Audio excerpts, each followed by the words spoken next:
Engineering केली आणि VNIT मधून इंजिनिअरिंग केली, या दोन गोष्टींमध्ये फार फरक आहे. फरक in the sense may be education सेमच असेल इथेही तिथेही, पण तो एक्सपोजर जो भेटतो ना, मी म्हटलं की जेव्हा तुम्ही लोकांमध्ये कम्पीट करता, इथे काय आपल्या एरियाचे बेस्ट लोक आहेत, जे चांगले चांगले लोक आहेत, तिथे काय पुरे इंडियातले बेस्ट लोक आहेत, तर तुमचं कॉम्पिटिशन ऑलरेडी वाढून जाते. तर तुम्ही त्या एन्व्हायरमेंटमध्ये जिवंत राहण्यासाठी खूप जास्त मेहनत करतात, तर तुमचे स्किल्स नॉर्मली वाढतात.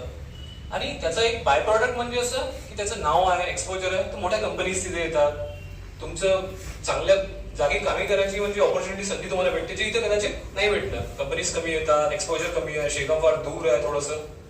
सो त्याच्यासाठी जेव्हा तुम्ही इंजिनिअरिंग चांगल्याने करसाल, चांगल्या कॉलेजमध्ये ऍडमिशन घेसाल, तर तुमचा जो बेस आहे ना, तो प्रायमरी गोल जो आहे, मग तुम्हाला हे नाही राहणार की आता मी लाईफमध्ये करायचं काय. तुमच्याकडे एक ऑप्शन नेहमीच राहील की that you can go back to, की तुमच्याकडे इंजिनिअरिंगची चांगली जॉब असेल, मग तुम्हाला बाकी गोष्टींचा फरक नाही पडणार. तुमचे जे बाकी प्रॉब्लेम आहेत ना, 99% ऑफ द प्रॉब्लेम ते एका गोष्टीने सॉल्व्ह होऊन जातील.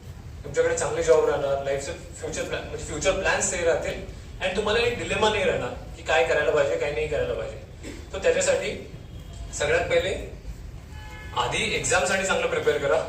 तुमचं जेई नीट ऍडव्हान्स आहे, जेई आहे ऍडव्हान्स आहे, आणि नंतर नीटची प्रिपरेशन जे लोक करत आहेत, 1-1.5 वर्ष भरपूर मेहनत करा, खूप टेस्ट सॉल्व्ह करा, खूप गायडन्स घ्या, सरांकडून मार्गदर्शन घ्या, आणि try to get a very good score. कारण हा जो 1 वर्ष आहे ना, हा तुमची 4 वर्षाची मेहनत अर्धी करेल किंवा ट्रिपल करेल.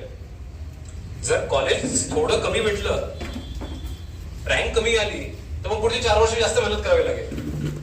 त्याच्यासाठी आताच 1 वर्ष थिंग्स क्लिअर होऊन जातील, कॉलेज चांगलं भेटेल आणि पुढे जॉबही चांगली भेटेल.